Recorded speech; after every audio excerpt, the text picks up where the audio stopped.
नमस्कार दोस्तों, बहुत बहुत स्वागत है आप सभी का मेरे YouTube चैनल बायोलॉजी सीरीज़ में। यूपी पीसीएस 2015 प्रारंभिक परीक्षा प्रश्न पत्र का हल हमने देख लिया और आज मैं लेकर आई हूँ आपके लिए यूपी पीसीएस 2016 के प्रारंभिक परीक्षा के प्रश्न पत्र का हल। इसमें सामान्य विज्ञान के प्रश्न हैं। अवश्य देखें वीडियो को। आप किसी भी एग्ज़ाम की तैयारी कर रहे हों जिसमें भी सामान्य विज्ञान के प्रश्न आते हैं, आप इस वीडियो को ज़रूर देखें। ठीक है, सवालों का विश्लेषण किया जाएगा। बहुत ध्यान से वीडियो को देखें, नोट्स बनाते रहें, रिवाइज करते रहें। आइए शुरू करते हैं। चलिए, वीडियो को अंत तक देखें, लाइक करें, शेयर करें, चैनल को सब्सक्राइब करना ना भूलें। आगे बढ़ते हुए हमारा आज का पहला प्रश्न ध्यान से देखें। मलेरिया रोग की प्रभावी औषधि कुनैन का निष्कर्षण किया जाता है। क्वेश्चन ये पूछना चाह रहा है कि जो मलेरिया रोग में औषधि उपयोग में आती है, जो मेडिसिन उपयोग में आती है कुनैन, उसे कहाँ से प्राप्त किया जाता है। बहुत ही कॉमन क्वेश्चन है, एग्जाम्स में कई बार रिपीट हो चुका। तो इसका आंसर देखिए क्या होगा। सिनेमन की छाल से, सिनकोना की छाल से, तुलसी की पत्तियों से या कत्था वृक्ष की छाल से। क्या होगा सही आंसर? यहाँ पे करेक्ट आंसर होगा सिनकोना की छाल से। ऑप्शन बी करेक्ट हो जाएगा। ठीक है, चलिए आगे बढ़ते हुए नेक्स्ट क्वेश्चन हमारा, कैफीन क्षारब उपस्थित रहता है। देखिए क्वेश्चन थोड़ा कंफ्यूजिंग होगा आपके लिए। केवल चाय में ही है, कॉफ़ी में, चाय और कॉफ़ी दोनों में, या नींबू पानी में। देखिए नींबू पानी तो बिल्कुल भी नहीं होगा, तो कैफीन की मात्रा जो है वो चाय व कॉफ़ी दोनों में उपस्थित है। ऑप्शन सी करेक्ट हो जाएगा। ठीक है, चलिए आगे बढ़ते हैं। ये सभी प्रश्न आप जानते हैं, इसमें बहुत ज़्यादा विश्लेषण की आवश्यकता नहीं है, इसीलिए मैं आगे पढ़ रही हूँ। नेक्स्ट क्वेश्चन हमारा, भारतीय पशु चिकित्सा विज्ञान अनुसंधान संस्थान अवस्थित है। कई बार एग्जाम्स में संस्थान से रिलेटेड क्वेश्चंस आते हैं, तो आप बिल्कुल ये देख लें, इसको याद रखें। तो भारतीय पशु चिकित्सा विज्ञान अनुसंधान संस्थान बरेली में अवस्थित है। यूपी के बरेली में अवस्थित है। ठीक है, आगे बढ़िए। नोट्स बनाते रहें, मैं बार बार कहती हूँ। कोई भी दिक्कत हो, आपको कोई भी चीज़ समझ में नहीं आती, आप कमेंट बॉक्स में ज़रूर लिखें। ठीक है, मिर्च की तीक्ष्णता का कारण है। मिर्च की तीक्ष्णता का क्या कारण होता है? लाइकोपिन की उपस्थिति, कैप्साइसिन की उपस्थिति, कैरोटीन की उपस्थिति या एंथोसाइनिन की उपस्थिति। यहाँ पे कैप्साइसिन की उपस्थिति सही उत्तर है। ठीक है, कैप्साइसिन की उपस्थिति के कारण ही मिर्च की तीक्ष्णता होती है। देखिए यहाँ जो कैरोटीन दिया हुआ है, कैरोटीन मैं आपको बता दूं, कैरोटीन जो है ये गाजर में उपस्थित है। ऑप्शन सी जो होगा ये कहाँ उपस्थित है? गाजर में उपस्थित होता है। एंथोसाइनिन की उपस्थिति के कारण ही फूलों का रंग, जो आपको वैरायटी दिखती है फूलों में, रंगीन जो भी पौधों के भाग हैं रंगीन दिखते हैं, वो एंथोसाइनिन पिगमेंट की वजह से होते हैं। ठीक है, तो इसका सही उत्तर क्या हो जाएगा? ऑप्शन बी करेक्ट आंसर है। आगे बढ़िए। निम्नलिखित भोज्य पदार्थों में से किसमें सभी अनिवार्य अमीनो अम्ल उपस्थित हैं? एसेंशियल अमीनो अम्ल उपस्थित हैं। किस भोज्य पदार्थ में? कंफ्यूज मत होइएगा।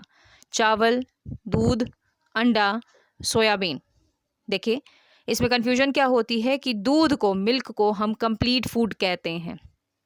दूध में विटामिन सी के अलावा लगभग सभी न्यूट्रिएंट्स उपस्थित हैं। किसमें? दूध में। दूध कंप्लीट फूड है। लेकिन सवाल यहाँ पे क्या पूछ रहा है?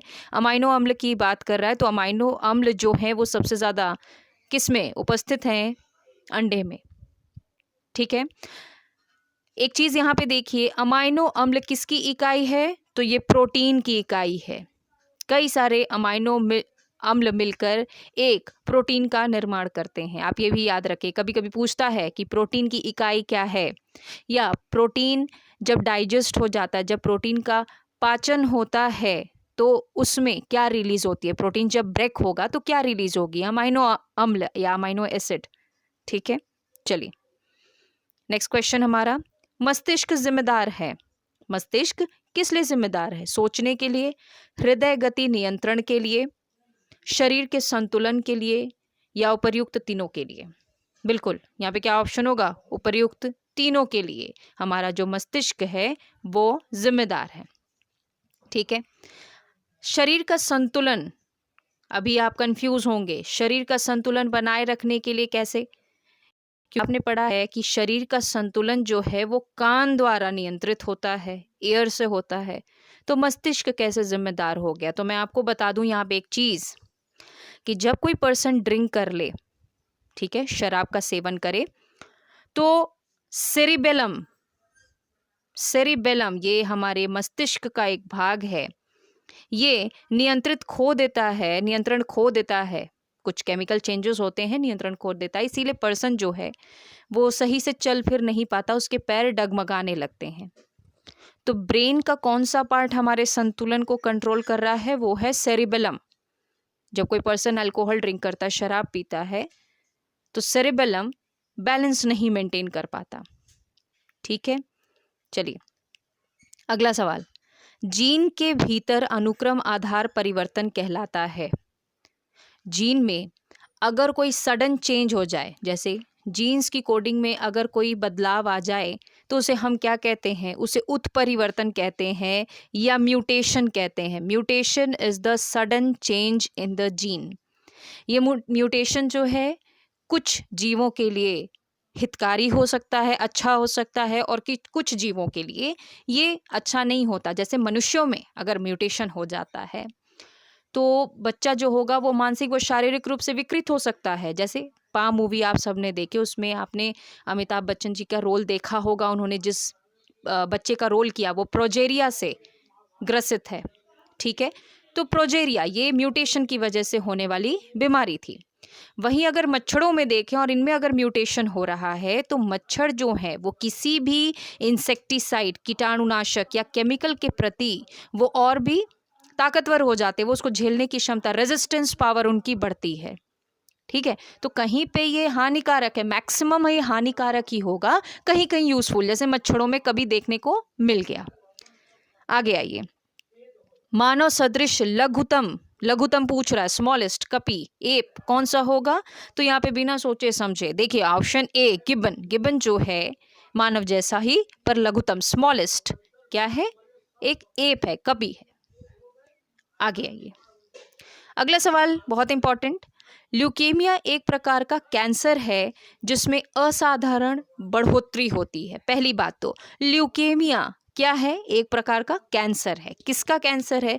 ल्यूकेमिया को ही आम बोलचाल की भाषा में हम ब्लड कैंसर कहते हैं। ठीक है, ल्यूकेमिया को क्या कहेंगे हम लोग? Blood cancer. अच्छा, तो ब्लड कैंसर जो है इसका मुख्य कारण क्या होता है? देखिए, क्या अस्थि कोशिकाओं की संख्या में वृद्धि होगी, प्लेटलेट की संख्या में वृद्धि होती है, आरबीसी लाल रक्त कोशिकाओं की संख्या में वृद्धि होती है, या श्वेत रक्त कोशिकाओं की संख्या में वृद्धि होती है? यहाँ पे जो आंसर है वो होगा श्वेत रक्त कोशिकाओं की संख्या में वृद्धि होती है। मतलब अगर किसी पर्सन को ब्लड कैंसर है तो उसके अंदर WBCs की जो काउंट है वो बढ़ जाएगी। ठीक है, चलिए आगे बढ़िए। नेक्स्ट क्वेश्चन बहुत ही इजी है, देख लीजिए इसको। निम्नलिखित में से किस युग्म में सही सुमेल नहीं है? आपको क्या बताना है? सही सुमेल नहीं है। पहली बात तो थायमीन, देखिए थायमीन किस विटामिन का नेम है, केमिकल नेम है? तो ये है विटामिन बी का। तो विटामिन बी की कमी से होने वाला रोग बेरी, सही है। एस्कॉर्बिक अम्ल किसका है? विटामिन सी का केमिकल नेम है, और इसकी कमी से होने वाला रोग कौन सा है? स्कर्वी, ये भी करेक्ट है।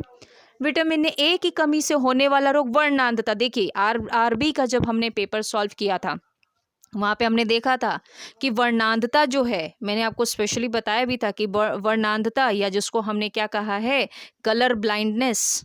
ठीक है, कलर ब्लाइंडनेस एक तरीके की जेनेटिक डिसऑर्डर है, आनुवांशिक बीमारी है। ठीक है, जेनेटिक डिसऑर्डर है। तो यहाँ पे ऑप्शन क्या होगा कि अगर विटामिन ए की कमी है किसी पर्सन में तो उसमें वर्णांधता नहीं होगी, उसको क्या होगा? नाइट ब्लाइंडनेस होगी, रतौंधी होगी। मेरे ख्याल से आपको बात समझ में आ रही होगी। कहीं भी आपको प्रॉब्लम होती है आप बिल्कुल पूछें। तो विटामिन ए की कमी से कौन सी बीमारी होगी? Night blindness. विटामिन के की कमी से, ठीक है, रक्त का थक्का नहीं जमता, मतलब रक्त का थक्का जमने के लिए विटामिन के की आवश्यकता होती है। तो हमारा ऑप्शन कौन सा करेक्ट हो जाएगा? Option C. नेक्स्ट क्या लिखा है? जिस रूप में पौधे नाइट्रोजन प्राप्त करते हैं वह है नाइट्रिक ऑक्साइड, अमोनिया, नाइट्रेट या नाइट्राइड। सारे ऑप्शंस को देखें। यहाँ पे करेक्ट आंसर होगा नाइट्रेट, NO3-। मान लीजिए अगर कभी ऑप्शन में सूत्र के हिसाब से आ जाए तो आप क्या करेंगे? आप बिल्कुल NO3- पे टिक करेंगे। अच्छा, एक आध एग्जाम्स में ये भी देखने को मिला है कि NO2 मतलब नाइट्राइट भी आता है ऑप्शन में, कि नाइट्राइट व नाइट्रेट। ठीक है, नाइट्राइट व नाइट्रेट। तो क्या करेंगे? तो बिल्कुल इसी आंसर को करेक्ट करेंगे। मान लीजिए कोई ऑप्शन आ गया, मान लीजिए ये ऑप्शन बी हो गया, यहाँ पे नाइट्रेट लिखा हुआ है लेकिन आपके ऑप्शन बी में लिखा होता नाइट्राइट व नाइट्रेट, तो क्या करते? ये ऑप्शन बी जो है वो करेक्ट हो जाएगा। आगे बात समझ में?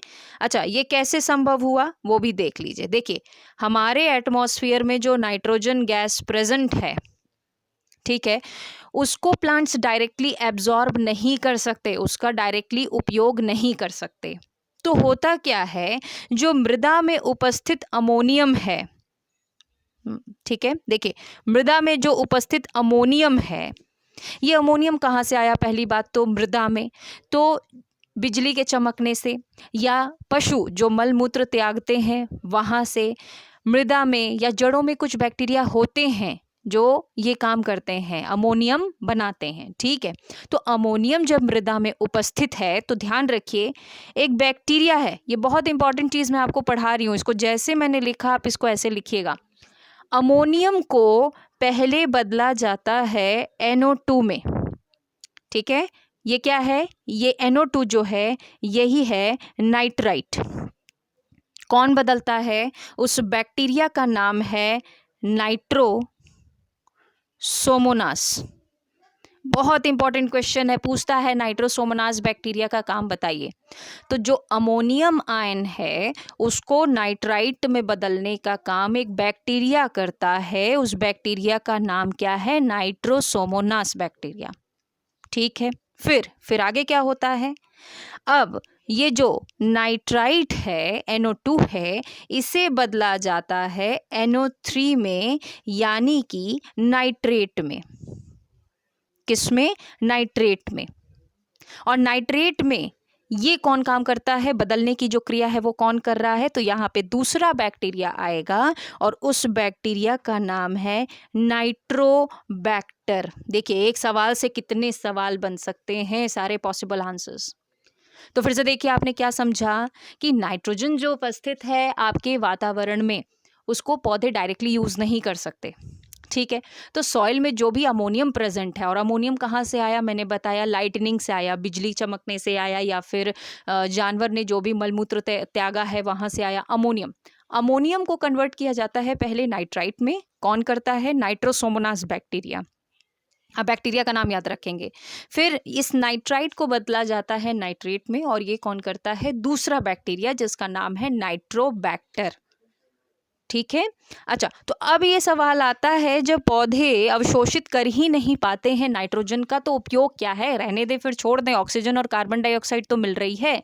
तो मैं आपको बता दूं कि पौधों को प्रोटीन बनाने के लिए, जैसे हमारे जो दलहनी पौधे हैं, चना हुआ, दाल हुआ, इनमें हम कहते हैं ना प्रचुर मात्रा में प्रोटीन है। तो प्रोटीन में, ठीक है, ध्यान से देखते चलिए, प्रोटीन में जो एलिमेंट होते हैं, जो तत्व होते हैं जिनसे मिलकर प्रोटीन बनता है, वो है कार्बन, हाइड्रोजन, ऑक्सीजन और सबसे महत्वपूर्ण नाइट्रोजन। यहाँ से भी सवाल आया हुआ है कि प्रोटीन का सबसे महत्वपूर्ण एलिमेंट कौन सा है? नाइट्रोजन। तो प्रोटीन अगर बनाना है तो क्या चाहिए? नाइट्रोजन। नाइट्रोजन हम डायरेक्टली एटमॉस्फेयर से ले नहीं सकते, तो क्या करेंगे? प्लांट किसी तरह सॉइल से लेंगे ताकि प्रोटीन बना सके।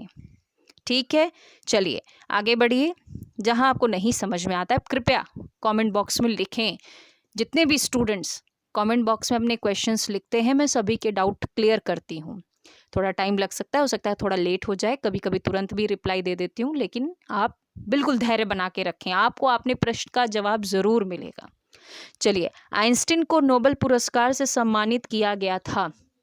आइंस्टीन को नोबेल पुरस्कार से सम्मानित किया गया था उनके किस कार्य के लिए? उनके प्रकाश वैद्युत प्रभाव के लिए, विशिष्ट ऊष्माओं के सिद्धांत के लिए, विशेष सापेक्षता सिद्धांत के लिए, या बोस आइंस्टीन सांख्यिकी के लिए। कंफ्यूज मत होइएगा, यहाँ पे प्रकाश वैद्युत प्रभाव के लिए, फोटो इलेक्ट्रिक इफेक्ट कहते हैं इसको, फोटो इलेक्ट्रिक इफेक्ट। अब ये क्या होता है फोटो इलेक्ट्रिक इफेक्ट? ध्यान से समझिएगा। फोटो का मतलब होता है लाइट, जैसे फोटोसिंथेसिस, फोटो का क्या मतलब हुआ? लाइट। अब समझिए क्या है। मान लीजिए कोई मटेरियल है, ठीक है, तो जब इस पे लाइट पड़ी, जब इस पे क्या पड़ा? लाइट, फोटो पड़ा, तो इसमें से इलेक्ट्रॉन्स निकले, इसी को कहते हैं फोटो इलेक्ट्रिक इफेक्ट।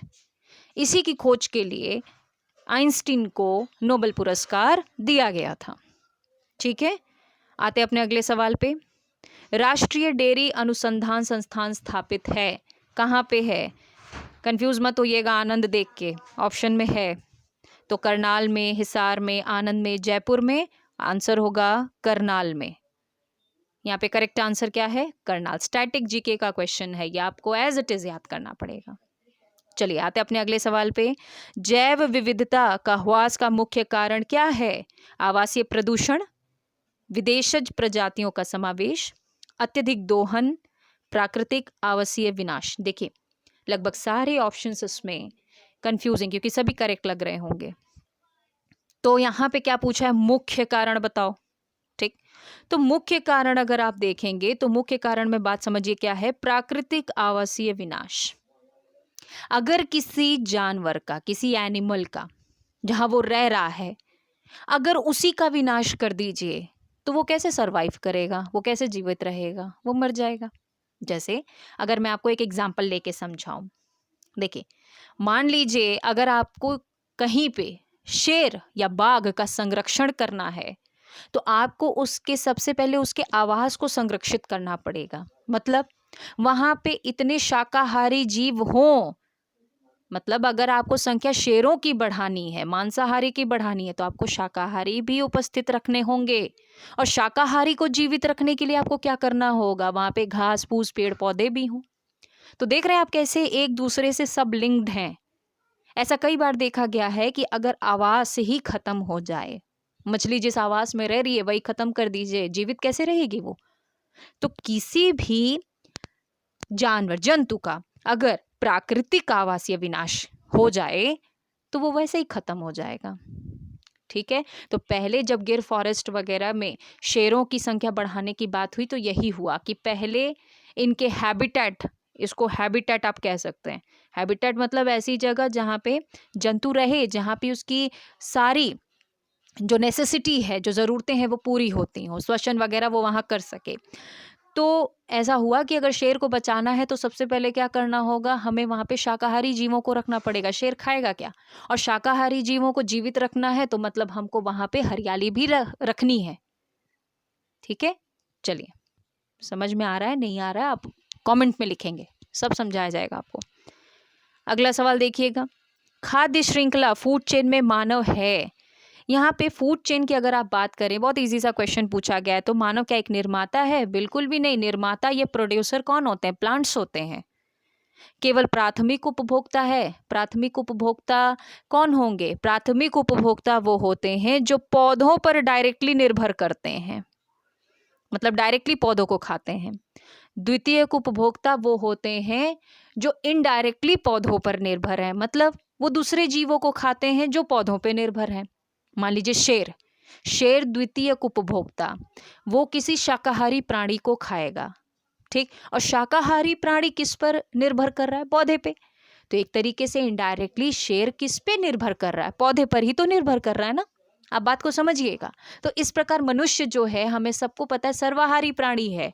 इसका मतलब वो प्राथमिक और द्वितीयक उपभोक्ता दोनों होगा। ऑप्शन डी यहाँ पे करेक्ट हो जाएगा। ठीक है, आते अपने अगले सवाल पे। क्या लिखा हुआ है? वायु शक्ति, विंड पावर में ऊर्जा का कौन सा रूप विद्युत ऊर्जा में परिवर्तित होता है? गतिज ऊर्जा, स्थितिज ऊर्जा, सौर ऊर्जा या विकिरण ऊर्जा? ठीक, आप सबको पता है definition, moving air is called wind. ठीक है, मूविंग, मूवमेंट, जो भी चीज मूवमेंट में होगी उसमें कौन सी एनर्जी होगी, उसमें गतिज ऊर्जा होगी। Option A is the correct answer. ठीक है, तो जो पवन चक्कियां होती हैं उसमें चलती वायु, ठीक है, जो विंड एनर्जी है उसका यूज करते हैं और उससे क्या प्रोड्यूस करते हैं, इलेक्ट्रिसिटी प्रोड्यूस करते हैं। आगे बढ़िए, देखिए नेक्स्ट सवाल क्या है। प्रकाश वोल्टिक सेल होते हैं, solar cell, sulphur cell, molar cell, thermal cell. तो ये एक प्रकार के थर्मल सेल होते हैं। आगे बढ़ते हैं।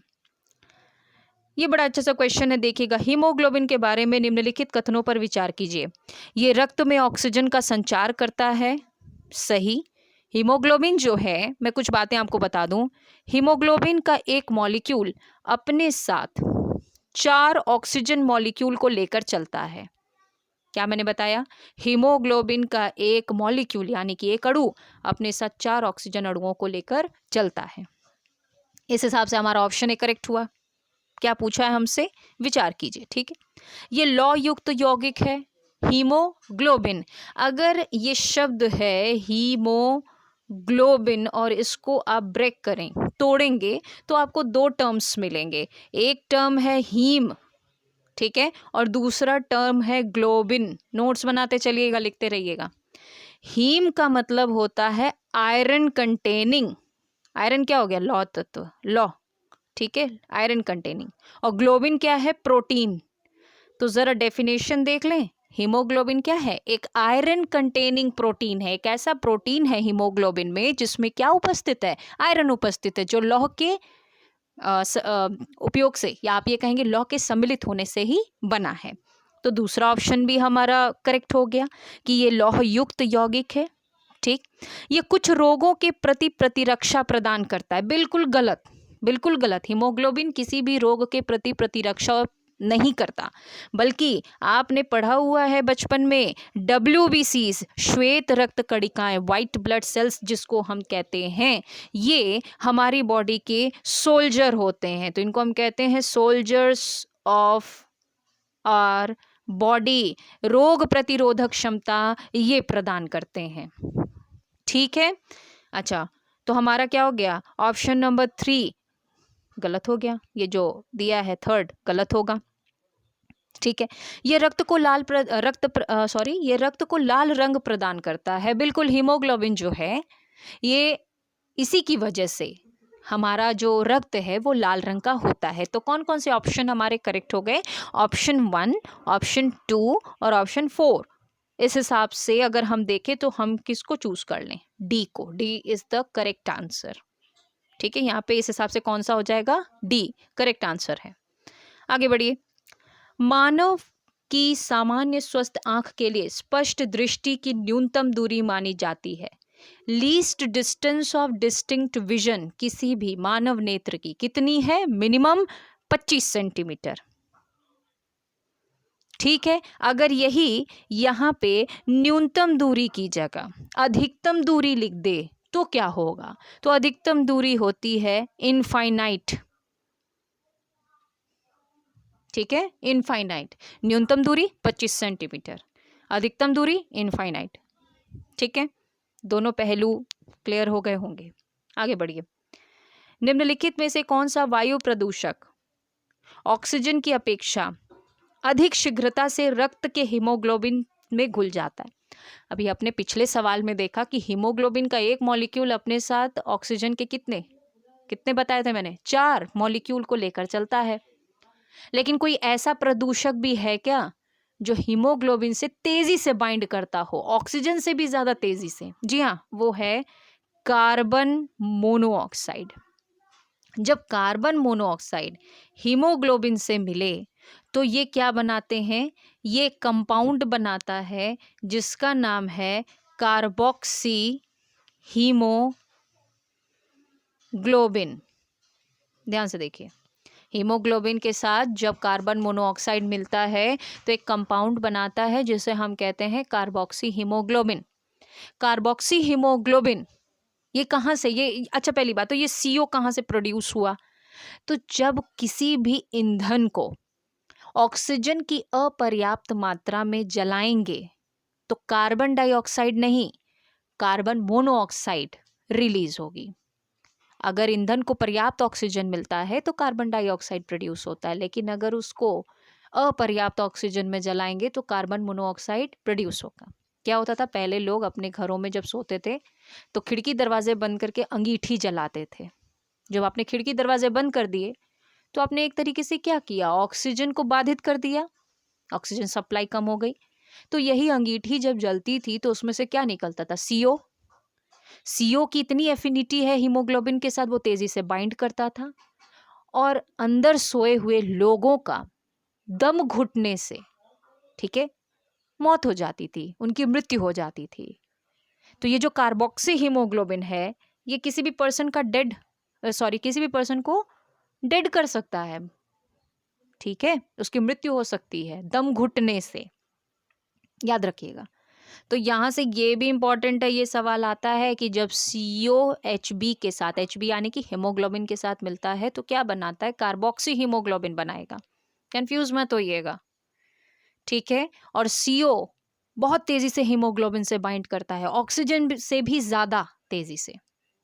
चलिए आगे के सवाल पे आते हैं। अच्छा, यहाँ पे पिछले वाले में एक इम्पॉर्टेंट क्वेश्चन मैं आपको देना चाहूंगी। पैन क्या है, PAN क्या है, फुल फॉर्म लिखिए, और ये है क्या ये भी लिखिए, ठीक है।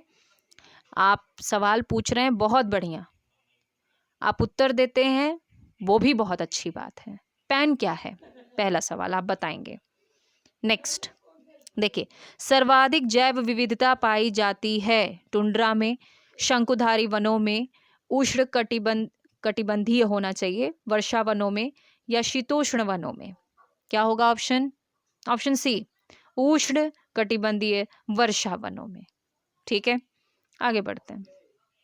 यहाँ देखिए, यहाँ पे सुमेलित करना है, ठीक है, कुछ ब्रांच दी हुई है और इस ब्रांच को सुमेलित करना है आपको। विटिकल्चर किससे संबंधित है, तो विटिकल्चर से संबंधित है अंगूर की खेती से।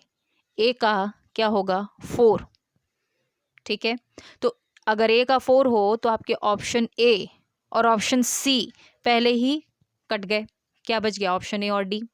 देखिए, वेजिकल्चर, वेजिटेबल नाम से ही पता चल रहा है किस लिए होगा, सब्जी की खेती से, तो बी का क्या हो गया, 1।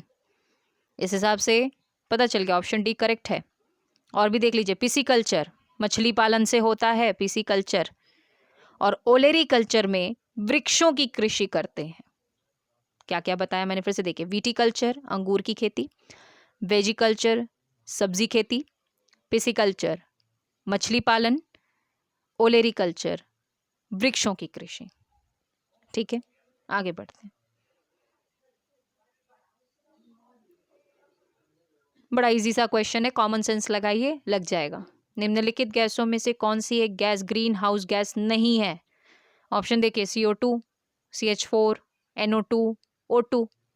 क्या होगा इसमें, O2। जरा कमेंट बॉक्स में ग्रीन हाउस गैसेस के एग्जाम्पल आज आप लिखेंगे, आपको पता रहे कि कौन कौन से गैसेस ग्रीन हाउस गैसेस हैं, ठीक है। चलिए, वायु की गति निम्नलिखित के द्वारा नापी जाती है। RRB NTPC का पेपर फिर से मैं बताऊंगी, जब हमने सॉल्व किया था तो ये प्रश्न वहां पे था, तो अगर आपको याद होगा तो आप तुरंत आंसर लगाएंगे। कौन सा होगा, एनीमोमीटर। वायु के वेग गति को नापने के लिए एनीमोमीटर का उपयोग करते हैं, ठीक है। आगे बढ़िए।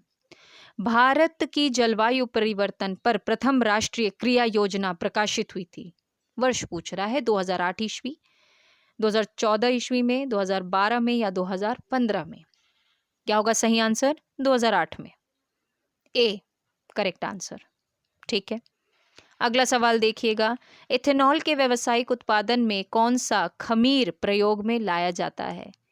पहली बात तो इथेनॉल क्या है, इथेनॉल, चलिए देखिए, इथेनॉल का फॉर्मूला क्या है, C2H5OH।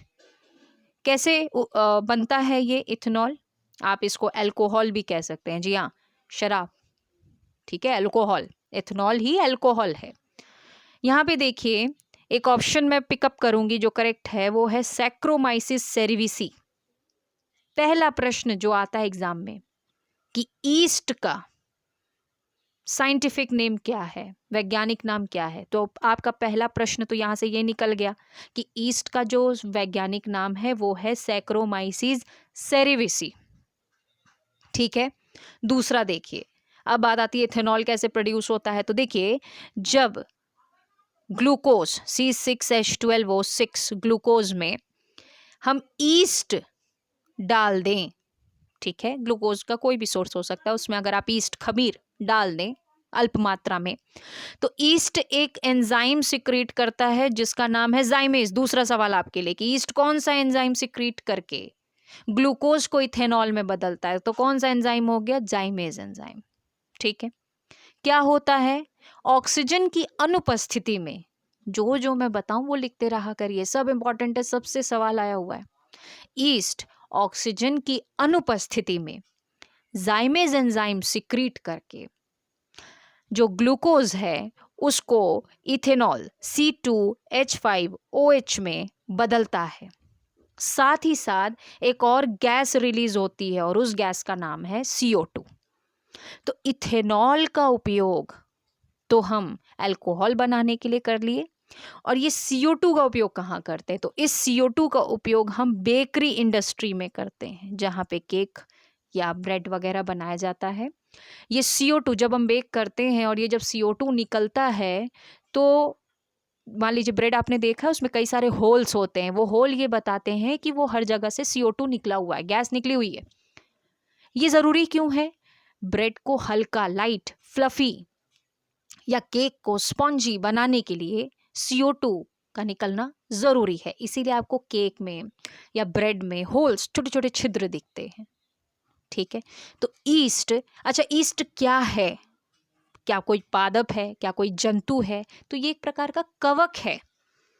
क्या है, फंगस है, कवक है। इसे आप नग्न आंखों से नहीं देख सकते, एक कोशिकीय होगा।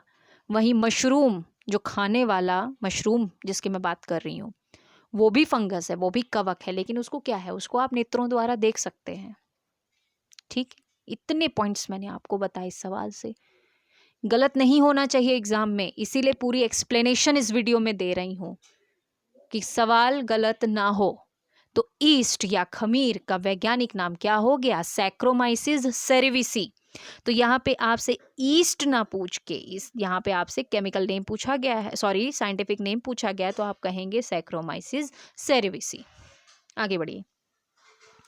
बायोगैस संयंत्र से निष्कासित निम्नलिखित में से कौन सी गैस ईंधन गैस के रूप में उपयोग में आती है। बायोगैस दिख रहा है तो क्या हो जाएगा, खोज लीजिए, मीथेन, CH4, मीथेन। ठीक है, ईंधन के रूप में उपयुक्त हो जाएगा। अंतिम सवाल, और ये सवाल आपके लिए, आपने पढ़ लिया ब्लड कैंसर कैसे होता है। ठीक, ब्लड कैंसर में क्या होता है, ठीक है, ये सवाल आपके लिए। किसका उपयोग रक्त कैंसर के उपचार में किया जाता है, आप खोज के बताएंगे इनमें से किसका उपयोग रक्त के कैंसर के उपचार में किया जाता है। आपका काम यही खत्म नहीं होता, आंसर के साथ साथ आप ये भी बताएं कि बाकी जो ऑप्शंस हैं उनका उपयोग किस चीज़ के ट्रीटमेंट में किया जाता है, या किस चीज़ के कुछ मान लीजिए कुछ निकालना हो, कुछ गणना करनी हो, ऐसा भी कुछ है क्या, आप मुझे बताइएगा। मान लीजिए जैसे आयोडीन 131 है तो इसका उपयोग कहाँ किया जाता है, फॉस्फोरस 32 का उपयोग कहाँ किया जाएगा, कोबाल्ट 60 का उपयोग कहाँ है, और सोडियम 24 का उपयोग कहाँ है।